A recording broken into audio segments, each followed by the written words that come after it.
Chapter 21, August 24th, Florence. At 8 o'clock in the morning, I was just about to leave for King's Palace. We were having an event that night, and I was the one in charge of arranging it. Clayton with Melody is a wonderful sight to see. He has really grown as a father. I am so proud of my husband. In the past year, he's become so proficient at taking care of our daughter. I don't even have to worry about a thing. Before I left, he had her on his lap, although she is getting too heavy for him to keep there for long, and they were reading a story together. As I was about to go over to my family to kiss them goodbye, the phone rang. I really didn't have time to answer. I could have let it go to voicemail and answer later, but as I turned to head out, something inside of me was telling me to answer. So I went over to the phone and picked it up. "Hello," I said. "Hello, ma'am. May I speak to Mrs. or Mr. Pryor, please?" I didn't recognize the voice on the other end of the phone, but I knew from his somber tone that something was wrong. The shaky voice that came from my mouth didn't sound like my own. It sounded like someone else's entirely, like I was a bystander on this phone call, and it was happening to someone else. "I am Mrs. Pryor," I managed to say. "I am so sorry to have to tell you this, Mrs. Pryor, but this morning there was a tragic accident on the highway. Unfortunately, 2 of the cars were your relatives, and we need you to come down to Charlotte County Medical Center as soon as possible." My heart stopped. "What's wrong?" I managed to say. "Is everything all right?" The voice on the other end of the line took a deep breath. "Both yours and your husband's parents were driving back from their summer home in Charlotte. A few miles away from their home, a drunk driver rear-ended your husband's parents. They, in turn, crashed into your parents, and 2 other vehicles were involved as well. Your mother and your father-in-law are in critical condition. It's too early to tell if there'll be any permanent damage to either of them." My head began to spin. I couldn't believe this was happening. I dreaded to ask my next question, but I had to know. Tears blurred my eyes as I said, "What about the other people in the accident?" The 2 couples were an elderly couple and young married couple. They survived, although barely, but unfortunately your father and mother-in-law were killed instantly. I dropped the phone and started to scream like I've never screamed before. Clayton heard the scream and came running into the kitchen. I began to shake so much that I couldn't speak. All I could do was hold the phone up to Clayton. He took it and spoke to the person on the other end. When he finished, he hung up. His face was white as a sheet. He turned to me and we clung to each other, me crying and him barely holding it together. Our daughter toddled into the kitchen where we held each other. "Mama, Mama," she said, a scared expression on her face. I picked up my little girl, and the 3 of us just stood in the kitchen clinging to each other for dear life. When I was able to think clearly, I called the King's Palace and spoke to Liam and told him what was going on. He said he would do anything he could to help out. Then I spoke to Denise and asked her to keep Melody until we got back. She agreed and gave her condolences. We made some quick arrangements for our trip. 2 days later, we were in Charlotte, where my mother and father-in-law still clung to a life that was no longer certain for either of them. Apparently, there had been no change from what we were told at first about their conditions. They were both in intensive care, barely hanging on. When I walked into my mother's hospital room, I was horrified at what I saw. The room was dark with a chair on one side of the room. She was hooked up to all kinds of machines, half of which I could name. My mother looked as white as a sheet. This woman was so vibrant and full of life, and now she was so frail and sickly, I could barely look at her without tears falling down my cheeks. I could only spend 5 minutes with her, and quite honestly, that was all I was able to handle. I barely got outside the room when I started to scream and cry uncontrollably. It's like I wanted to stop the tears, but I couldn't. It was as if from the moment I heard the news that my father was gone and my mother was in critical condition, a well had opened up and I hadn't been able to close it. My husband held me tightly, and despite his own grief and loss, he was still my rock, there for me when I needed him. 3 days before I thought it was the good times and the laughter that proved I had a strong marriage, but today was my husband holding me and offering continuous support despite his own grief and worry over his father. I realize it is in the difficult times that one sees what their marriage is made of. Along with the grief about my mother's condition and my father's death came a tremendous sense of guilt for things I had said and done.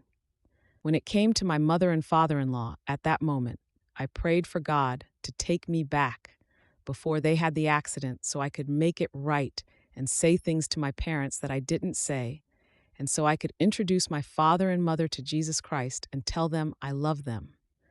Despite all my wishing and hoping, they were gone, and the only thing I could do now was move forward, be there for my mother with anything she needed, and let her know that despite that, my dad and her best friend in the world were no longer there.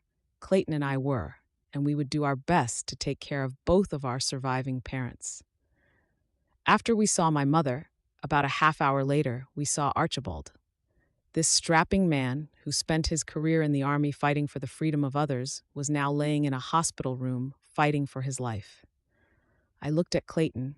He looked like he was about to pass out, like he could barely stand up. I had never seen my husband so withdrawn and worried in my life. Whereas I could barely touch my mother, my husband would not leave his father's side for any of those 5 minutes. When the time was up, the nurses literally had to escort him from the room. When he got outside the door, he sank to the floor and burst into tears. He released heart-wrenching sobs that had to be making his chest hurt like no one's business. "You know, Florence," he said to me when the tears dissipated, "I keep on thinking about the conversations my father and I have had over the years, especially our last conversation. It was so awful and hateful. I said some horrible things to him that I can never forget or take back. And I know they say that God doesn't punish people for what they do, but I can't help thinking maybe this is punishment for all the times we disrespected our parents. Even when we got married, we disrespected our parents, and maybe now God is trying to pay us back for that. He does say to honor your father and your mother so that your days will be long. Maybe this is why they got into the car accident, because we were somehow deficient children." No, Clayton, you can't think like that. When this first happened, similar thoughts crossed my mind. What I thought of was the scripture that says, "And as far as the east is from the west, that is as far as your sins have been forgiven you." Our parents didn't get into that horrible accident because of us. Honey, sometimes things like this just happen. Tragic things, horrible things. But we've got to remember that God is there. He sees and knows everything, and I don't know why this happened to our parents, but I do know what the devil meant for evil, God is going to work out for our good. When we were both done seeing our parents, we called our pastor and told him what was going on and asked him to pray. Unbeknownst to us, our church started a prayer chain for our family. During this ordeal, people were praying around the clock for this family. Then slowly but steadily, over the next 6 months, we saw some major improvements in both of our parents. And 3 weeks later, my mom was transferred to a rehab facility, followed by my father-in-law 2 weeks after that. It just so happened that both of our parents were transferred to the same rehab facility so that it would make it easier for us to see them both at the same time. There was change in my mother, not only physically, but emotionally as well. Day by day, she got stronger. And also, my mother was never one to throw in the towel and give up easily. She knew what she wanted, and she went after it without fear or shame. My father might be gone, but my mother was determined that she would live. I was so proud of her to see how far she had come since the accident. I so badly wanted to talk to her about what had happened in the past, and I prayed that God would give me an opportunity. When the doctors declared her well enough to be removed from the rehab facility to our home, we were all overjoyed. When we were packing up her room, she said, "Florence, come here, please. I want to talk to you." Her manner was gentle and not at all the woman I remembered. I sat down beside her on the bed. "First off, honey, I want to say I'm sorry for the way I treated you when you were growing up. The values I placed on appearances being the most important thing. I've also taught you that what people thought of you was more important than what you thought of yourself. And I was wrong." Looking back at my life, it was so shallow, too full of parties. I was always worried about having to impress women, but secretly I was dying for real friends, for a person who I could just be me with. On the outside, I might have looked like the socialite of the year, always ready to entertain and give a great party or social event. But inside, I was an extremely unhappy woman who was so insecure in herself that the only way I could feel good about myself was to have other people compliment me for what I had, like that would make me a better person. It's funny how tragedy sometimes is what a person needs to give them the push to wake up and realize that it's not what you have or who you hang out with that matters. It's who you are inside, your character, the essence of your being that's really important. I'm so sorry if I made you feel insecure about yourself during your childhood, if I set standards that were impossible to meet. I just hope someday you can forgive me for my stupidity and my insensitivity. Oh, Mom, of course I can forgive you. In fact, I have already forgiven you the way Christ has forgiven me. I would like to know, honey, about this religion thing. It is very interesting. Mom, it's not a religion, it's a relationship with a man called Jesus Christ. A relationship with someone who knows me better than anyone else. Everything about my faults, my insecurities, my successes and triumphs. And you know what, Mom? Despite all that he knows about me, he still loves me anyway.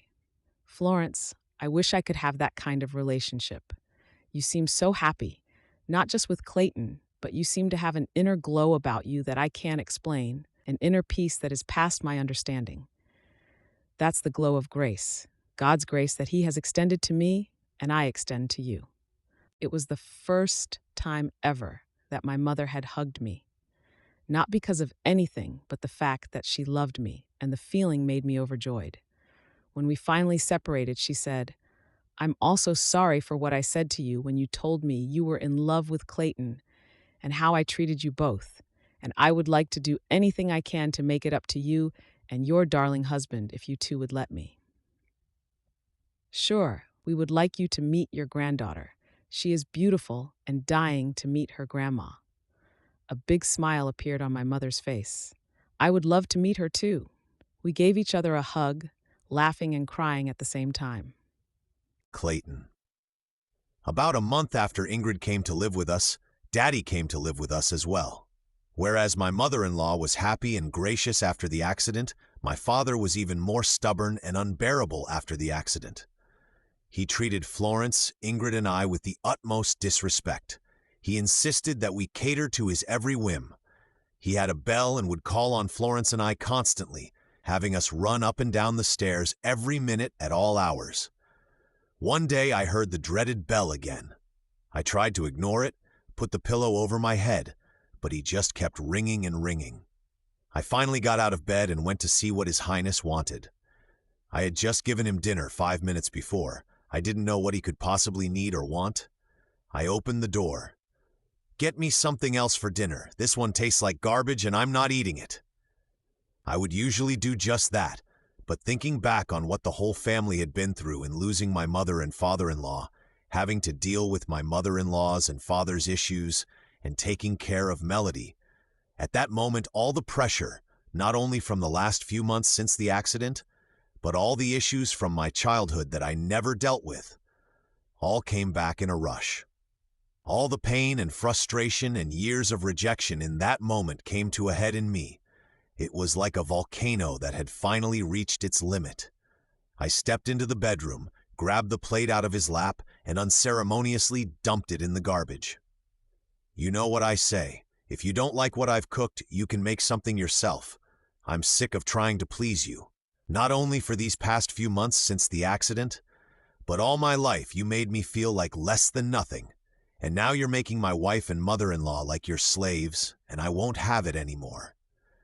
You can either treat me and my family with some dignity and respect, or I can find some place for you to go, and don't think I won't do it. When I was a little kid, I was defenseless against your strict rules and your garbage. But now not only am I not a defenseless, scared little kid anymore, but this is my house, and I deserve respect. You may think I could have done better, but like it or not, Daddy, she is my wife and the mother of my child, and you don't have to like it, but you will be gracious to her and treat her with kindness, or else you won't be living here anymore. Is that clear?" The room filled with tense silence for a moment, as my father was stunned that I actually stood up to him.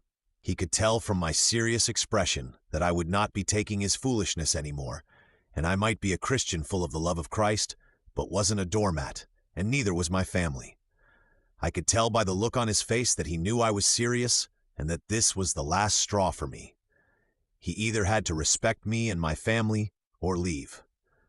To my utter shock and surprise, my father, the strongest man I knew who never shed a tear in his life, burst into tears. "I'm sorry, son. I'm so sorry. I know I was hard on you, not only since the accident, but all your life. But to tell you the truth, son, I don't know how else to be.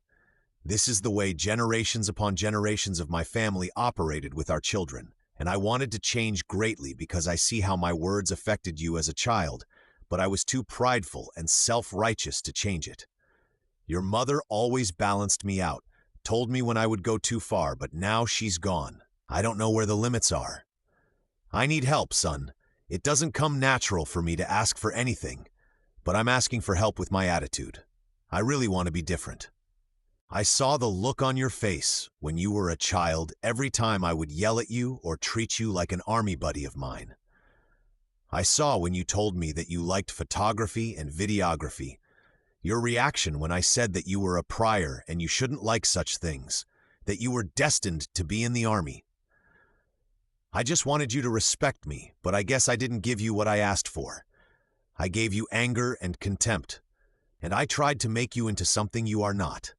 It was more important to me to follow some legacy of having a career as an army soldier and set strict rules and regiments for you to follow, instead of letting you follow your own dreams.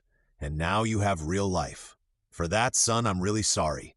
I don't know how to change, but I want to. I really do. Show me how to change." Quietly, I went over to my daddy's bed and looked into his eyes and saw the genuine truth in them. He really wanted to change. He knew it was wrong, but he didn't know how to change. This is the way he'd always been, and he didn't have the tools to be anything different. I sat on the bed beside my father. "Daddy, I can't make you change or even show you how to change, but I know someone who can help. His name is Jesus Christ. He said, 'Come to me, all you who are heavy burdened, and I will give you rest.' And also, he said in his word that he's willing to make all things new if we just ask." "I don't want some religious crap. I want to know how to be different," my father said. "This is not some religious crap. You said you wanted to change, and I'm telling you how to." My father took a deep breath. "What if he doesn't want me? What if I made too many mistakes with you and with the rest of my life?" "Daddy, you can never make too many mistakes for God to not want to change you. He is the author of change. I may not know what needs to change in you or how to do it, but he does. And if you put your life in his hands, he will make you clean up some areas about you that you won't even recognize yourself. Trust me, Daddy." I patted Daddy's hand and then left him alone with his thoughts. On Sunday morning, the 5 of us went to church. During the sermon, I looked over, and to my pleasant surprise, I saw my father weeping in his hand. I knew they were tears of joy, that something the pastor said was touching his heart, and sure enough, when the call was made to receive Jesus Christ as Lord and Savior, both him and my mother-in-law went up to receive Christ.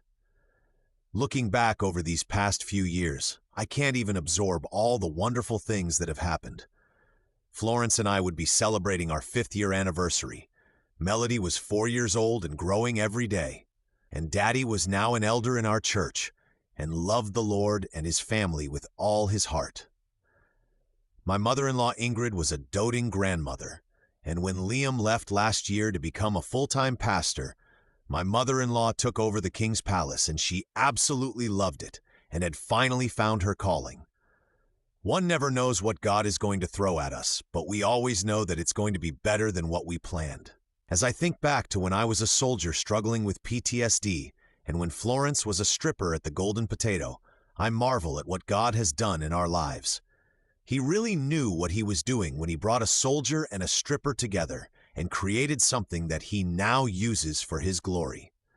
I can't wait to see what wonderful things he's going to do with our lives next. Whatever it is, I know it's going to be quite a ride, and I, for one, am ready for whatever comes. Because I know that I serve a God that can do anything and is bigger than anything I will ever go through. And I know that as long as me and my family trust in Him, we will always come out victorious with His love and grace surrounding us. And to the Lord I will give my highest praise every day and always. Copyright 2016 by Rachel S. Day. All rights reserved.